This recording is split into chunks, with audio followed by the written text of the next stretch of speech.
말씀이 육신으로 오신 날, 이런 제목으로 함께 은혜를 받고자 합니다.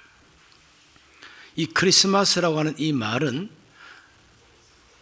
헬라 말 그리스도라고 하는 말과 그 다음에는 마스라는 말이 합성된 말입니다. 크리스마스.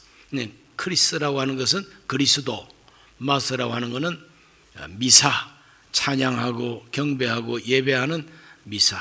그러므로 하나님께서 그리스도를 보내주신 것에 대해서 경배하고 기뻐하고 찬양하는 이와 같은 날이 바로 크리스마스라고 하는 의미가 됩니다.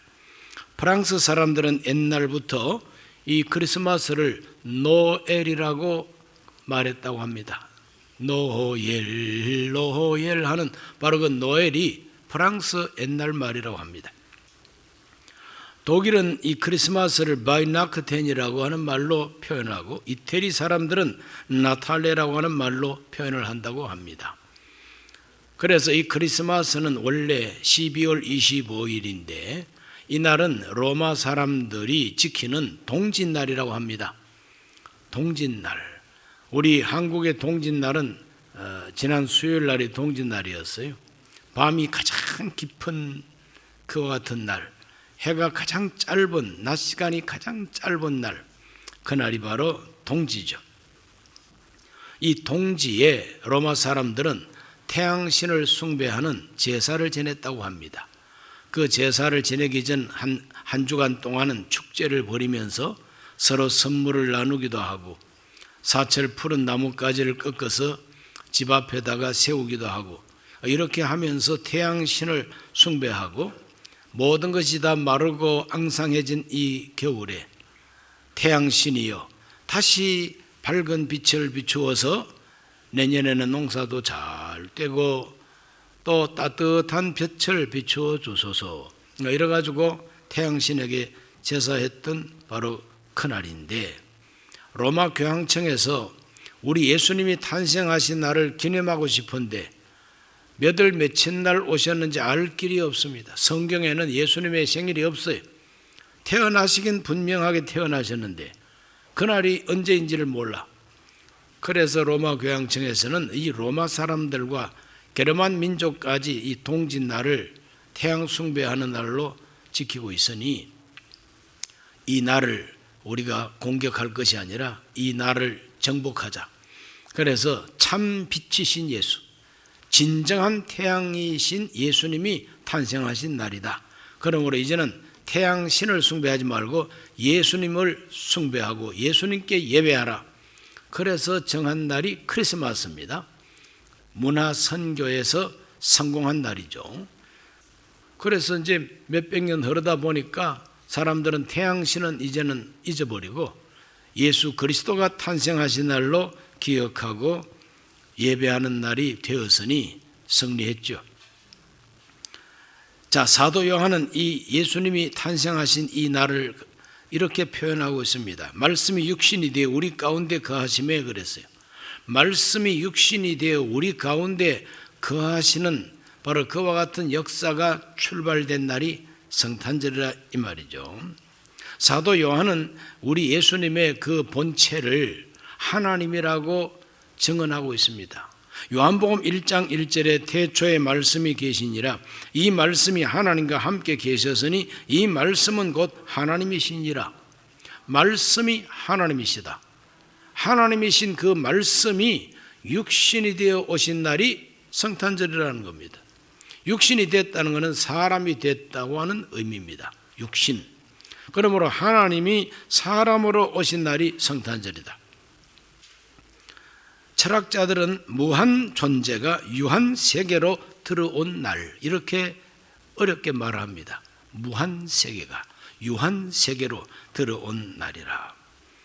그래서 이 날은 기적의 날이요, 이 날은 정말 하나님의 놀라우신 자기 계시가 우리에게 나타난 날이다. 그러므로 예수 그리스도가 하나님의 말씀으로서 육신이 되어 오신 이와 같은 날이 성탄절인데, 이 거룩한 성탄을 가리켜서 신학적인 말로는 성육신이라 그럽니다. 이룰 성자, 육신, 그러므로 육신을 이루신 날이 바로 성탄절이다. 이 성탄절은 최대 신비요 최대 기적이요, 하나님이 우리 인간에게 자기를 나타내신 최고의 방법이 바로 성육신이라는 것입니다. 히브리서 1장 1절로 2절을 읽어봅니다. 옛적의 선지자들을 통하여 여러 부분과 여러 모양으로 우리 조상들에게 말씀하신 하나님이 이 모든 날 마지막에는 아들을 통하여 우리에게 말씀하셨으니 이 아들을 만유의 상속자로 세우시고 또 그로 말미암아 모든 세계를 지으셨느니라. 하나님은 옛적부터 여러 가지 모양 여러 가지 방법으로 자기를 나타내셨는데 이 모든 날 마지막에는 아들로 말씀하셨다는 겁니다. 그러므로 이 마지막 계시가 예수 그리스도가 사람으로 오신 바로 이 사건이 하나님이 자기를 나타내시고 자기가 하시는 말씀을 나타낸 마지막 말씀이라는 겁니다. 요한 1서 1장 1, 2절을 읽어보면 태초부터 있는 생명의 말씀에 관하여는 우리가 들은 바요 눈으로 본 바요 자세히 보고 우리 손으로 만진 바라 이 생명이 나타내신 바 된지라 이 영원한 생명을 우리가 보았고 증언하여 너희에게 전하노니 이는 아버지와 함께 계시다가 우리에게 나타내신 바 된 이시니라. 사도 요한은 예수님을 태초부터 계신 생명의 말씀이라고 주장합니다. 그런데 이 생명의 말씀은 철학적으로 또 이념적으로 어떤 형체가 없는 추상적인 개념이 말씀이 아니라는 겁니다. 이 생명의 말씀은 추상적이고 상상의 세계에만 있는 말씀이 아니라 이 말씀은 우리에게 나타나셨는데 사람으로 오셔가지고 우리가 그 말씀을 귀로 듣고 우리가 눈으로 그분을 보고 우리 손으로 그분을 만졌다는 겁니다. 그만큼 정확하게 하나님의 말씀이 사람 되어 오셨기에 듣고 보고 함께 살면서 이와 같이 만질 수 있는 말씀으로 하나님이 자기를 나타내셨다는 겁니다. 이렇게 정확한 하나님의 자기 계시가 어디에 있겠는가? 요한복음 1장 18절에 본래 하나님을 본 사람이 없어되 아버지 품속에 있는 독생하신 하나님이 나타내셨느니라. 사람이 발견한 것도 아니고 사람이 찾은 것도 아니고 하나님이 나타내셨어요. 어떻게? 말씀을 육신되게 하셔서 사람 되게 하셔가지고 나타나셨어요. 얼마나 만나기 쉽습니까? 이렇게 하나님께서 자기의 거룩한 존재를 사람으로 나타내신 날이 성육신입니다. 어떻게 이런 일이 있을 수가 있을까? 어떻게 성육신이 있을 수가 있느냐 이 말이죠. 어떻게 말씀이 사람이 되어 올 수가 있을까? 그런 발상을 도대체 어떻게 할 수가 있는가? 그러나 성경은 우리에게 자세히 가르쳐 줍니다. 성육신의 동기는 사랑이라고. 그와 같은 놀라운 하나님의 기적이 나타난 그 동기, 그 원인, 그건 바로 하나님의 사랑이라는 겁니다. 불타는 집에 뛰어들어가는 사람이 있습니다. 다른 사람은 불타는 집에서 도망쳐 나오는데 한 사람은 불타는 집으로 오히려 들어갑니다. 아니 저 사람 죽으려고 저 불타는 집으로 뛰어들어가는 거 아니냐? 그런데 알고 봤더니 포대기를 감싸고 뛰쳐나오는데 머리카락이 불타고 얼굴이 화상을 입고 나오는데 포대기 속에 자기 아기를 안고 나오는 거죠. 불타는 집에 남들은 다 피난 나오는데 왜 이 여성은 뛰어들어갑니까? 사랑 때문입니다. 다른 거 아무것도 없어요. 누가 뒤에서 밀어서 들어간 것도 아니고 사랑 때문에 들어가는 겁니다. 내 자식을 살려야 되겠다. 내 아기를 살려야 되겠다. 그 일념 하나로 그 사랑 하나 때문에 뛰어들어가서 그 아기를 구출해 나왔더라는 거죠.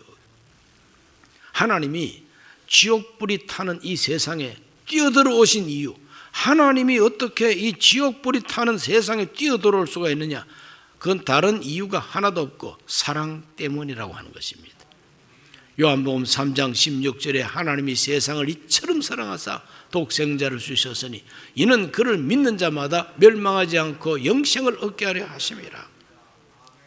살려내려고 이처럼 사랑하사, 독생자를 주신 원인은 이처럼 사랑하사, 사랑밖에 없다는 것이죠. 그 사랑은 엄청난 사랑이요, 너무나 큰 사랑입니다. 요한 1서 4장 9절은 말합니다. 하나님의 사랑이 우리에게 이렇게 나타난 바 되었으니 하나님이 자기의 독생자를 세상에 보내심은 그로 말미암아 우리를 살리려 하심이라. 우리를 사랑하시는 하나님의 사랑은 숨어 있는 사랑 아닙니다. 나타내신 사랑이라. 어떻게? 독생자를 주심으로 나타내셨다. 오늘 독생자를 주신 날을 기념하는 이 성탄절에 우리들은 다른 것보다도 하나님이 이처럼 사랑하셨다, 하나님이 얼마나 나를 사랑하셨으면 지옥불이 타오르는 이 땅덩어리 속에, 이 세상에 하나님이 직접 뛰어들어오셨다는 거죠. 이것이 바로 성탄절의 영성입니다. 우리 모두는 다 하나님이 나를 얼마나 사랑하셨는가를 다시 한번 재확인하고 감사할 수 있는 성탄절이 되시기를 바랍니다. 두 번째로, 이 놀라운 성육신은 그 방법이 겸손입니다. 성육신의 방법은 겸손입니다. 사랑을 할 때에 그 너무 요란하게 선전하는 사랑은 참 사랑이 아닙니다. 또 하나님이 인간을 사랑한다 그럴 때에 높고 높은 위치에서 여봐라 내가 너희를 사랑하노라 이런 식으로 사랑한다고 고백하신 것도 아닙니다. 하나님의 사랑은 이렇게 나타난 바 됐다. 독생자를 주는 거로 나타났다. 그런데 어떻게 독생자가 이 세상에 오게 되느냐? 하나님의 독생자라면 아주 그 큰 나라의 황제의 아들로, 왕의 아들로, 아니면 부잣집의 재벌의 아들로 황금 침대 위에 비단금침 깔고 태어날 때부터 온갖 좋은 것으로 가득 채운 그런 보석방에 태어나야 마땅하지 않겠어요? 그러나 하나님은 자기 독생자를 세상에 보낼 때에 마구간에 출생하게 하시고 침대가 없어서 구유에 눕게 하셨습니다. 누구든지 가서 쉽게 만날 수 있는 목수의 아들로 태어나게 해주셨어요. 가장 낮은 자세죠. 가장 낮은 자세예요. 여러분, 사랑을 하더라도 그 자세로 사랑하면 사랑이 전달 안 됩니다.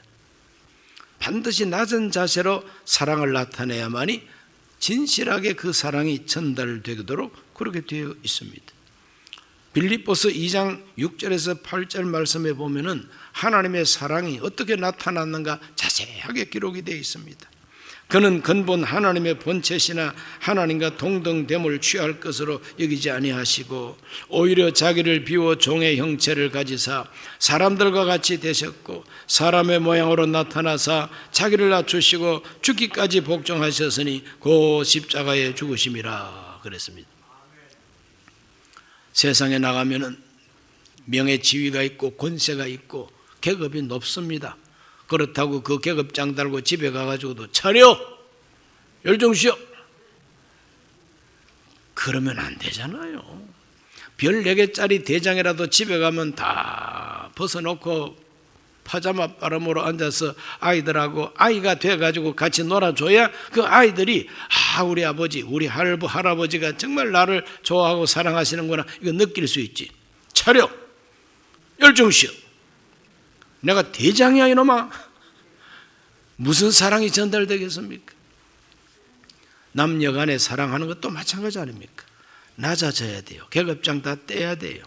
자기의 명예 권세 지위 잘난 거 돈 많은 거 다 내려놓고 상대방하고 같이 돼가지고 그 사람을 섬기는 겸손한 사랑을 실천할 때에 사랑은 진실하게 전달이 되게 되어 있는 것이죠. 예수님 하나님께서 사람으로 오실 때에 하나님의 권리 포기하셨다 그랬어요. 하나님 옷을 벗어놓으셨어요. 동등됨을 취할 것으로 여기지 아니하시고 자기를 텅 비웠다 그랬어요. 자기를 그냥 콱 낮추었다 그랬어요. 그래서 사람이 되셨다 그래요. 사람과 같이 됐다 그랬어요. 비슷하게 된 것도 아니고 영락 없는 사람이 되신 거예요. 하나님이 사람이 되신 겁니다. 그리고 사람을 위해서 죽기까지 복종했다는 거예요. 이렇게 함으로써 하나님은 거룩한 성육신을 이루셨다 하는 것이 하나님의 복음입니다. 오늘 이 성탄절에 하나님이 나를 사랑하신 그 큰 사랑은 나같이 못나고 천박한 사람도 얼마든지 만날 수 있고 얼마든지 정말 하나님의 사랑을 알 수 있도록 가장 겸손한 방법, 낮은 방법으로 섬김의 방법으로 찾아와 주셨다. 이걸 깨닫고 우리는 겸손을 배워야 될 줄로 믿습니다. 가정생활할 때도 남편과 아내 사이, 부모와 자식 사이에 이와 같이 낮은 자세로 사랑을 실천해야만이 그 가정이 행복하게 되어 있는 겁니다. 조선시대의 사대부들처럼 큰 양반 다리를 꼬고 앉아가지고 밥에 와, 따뜻한 밥, 국 가져와, 식은 거 안 먹어. 이런 식으로 자기 부인을 꼭 종처럼 부리겠다고 하는 남정네가 여기 와 앉아 계십니까? 그분은 틀림없이 그 남은 인생이 괴로우실 겁니다. 제가 애언하지요. 틀림없이 괴로울 겁니다. 두고 보세요. 두고 보자는 놈 치고 무서운 놈 없더라 그러지만 틀림없습니다. 어디라고 감히 요즘. 자, 낮은 자세로 사랑하지 않으면 사랑이 전달이 안 돼요. 줄 거 다 주고도 교만하고 거만하고 오만한 자세로 주면은 받는 사람이 그걸 고맙게 받지를 않습니다. 뭐 좀 가졌다고 되게 폼 잡고 있네 이럽니다. 그러므로 예수님께서는 오른손이 하는 걸 왼손이 모르게 하라고 가르쳐 주었습니다. 은밀한 중에 구제할 때 하나님이 갚아준다 그랬습니다. 하나님이 이 세상 오실 때에 바로 그와 같이 오셨다 이 말입니다. 그러므로 성육신, 성탄절의 그 아름다운 그 방법은 겸손이라는 겁니다. 그래서 겸손을 배우는 성탄절이 되시기를 바랍니다.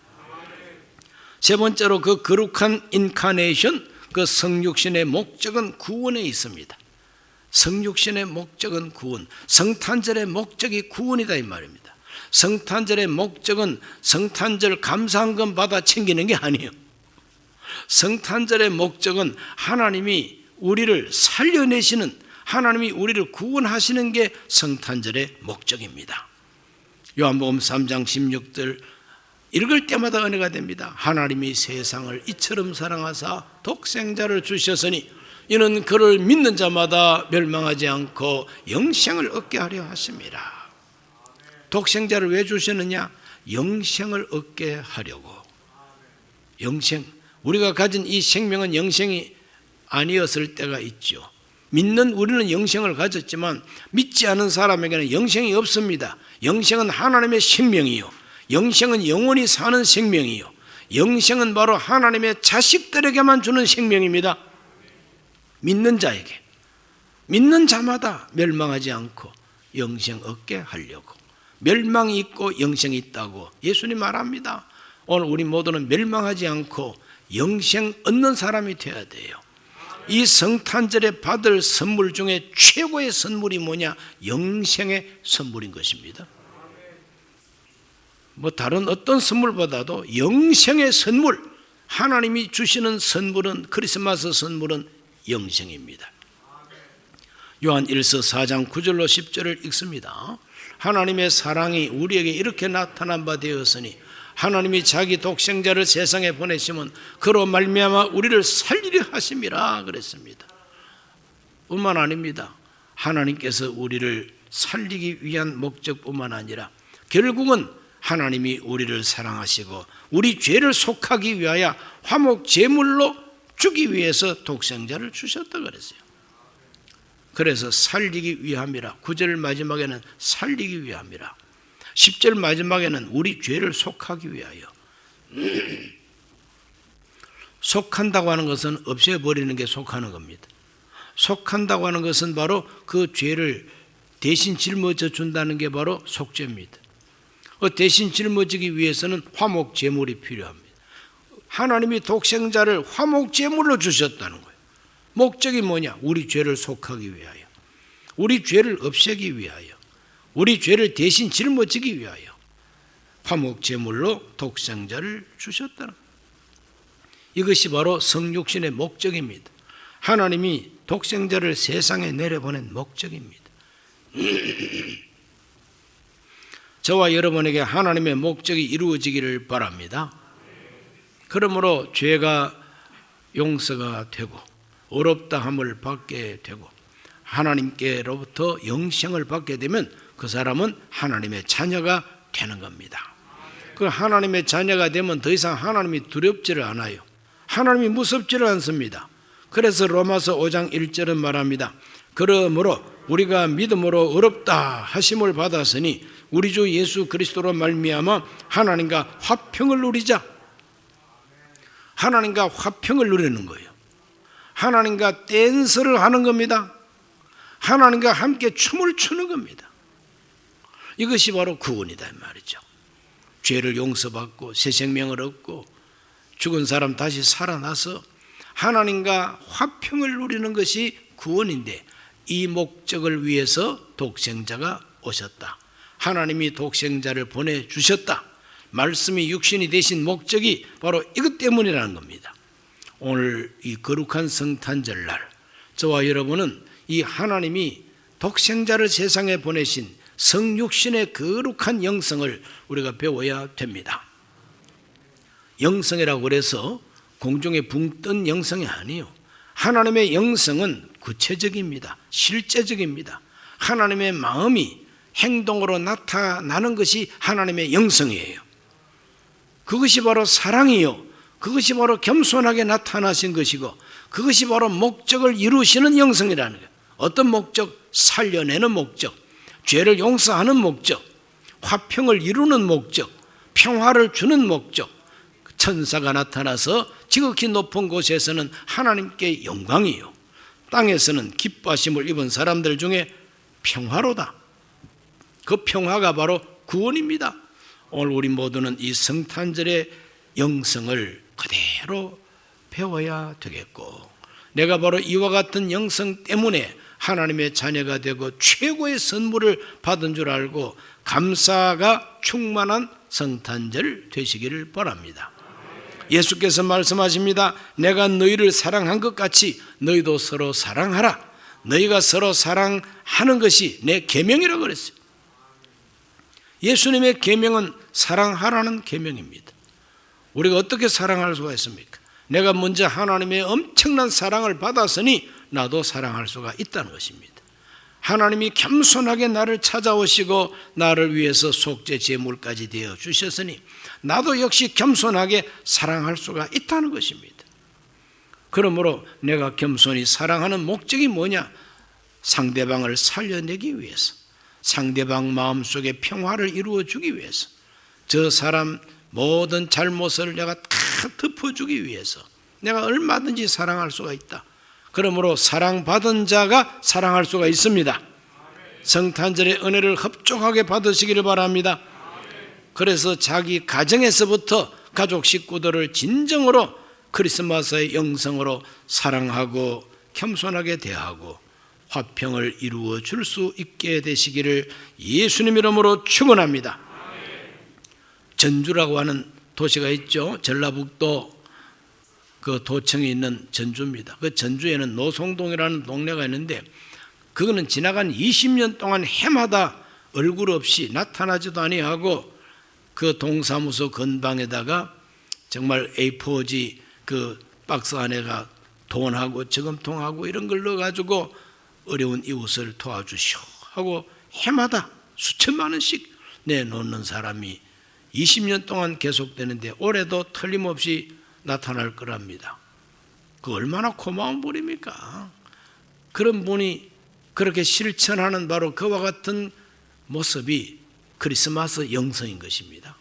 산타크로스 할아버지가 부각이 되고 있죠, 크리스마스마다. 그런데 그 산타크로스 할아버지의 그 원조가 되는, 모델이 되는 분은 정말 어려운 사람을 돕는 그런 사람이었다고 합니다. 그러므로 오늘 우리는 이 성탄절을 맞이해서 하나님께서 얼마나 크신 사랑을 나에게 베풀어 주셨고 얼마나 낮은 자세 겸손한 모범으로 나를 사랑해 주셨으며 그 결과가 얼마나 위대한 구원인가 이런 걸 깨닫고 감사가 기쁨이 넘치고 우리도 그 사랑을 실천하게 되시기를 예수님 이름으로 축복합니다. 살아계신 아버지, 오늘 주 앞에 나와서 거룩한 성탄을 감사하고 송축하는 우리 모든 교우들 마음속에 성탄의 은혜가 가득하게 하여 주옵소서. 기쁨이 가득 차게 하여 주옵소서. 감사가 넘치게 하여 주옵소서. 하나님의 거룩한 겸손의 영성을 그대로 본받게 하여 주셔서 내 가정과 내 이웃이 나로 말미암아 평화를 얻게 해 주옵소서. 예수님 이름으로 기도하옵나이다. 아멘.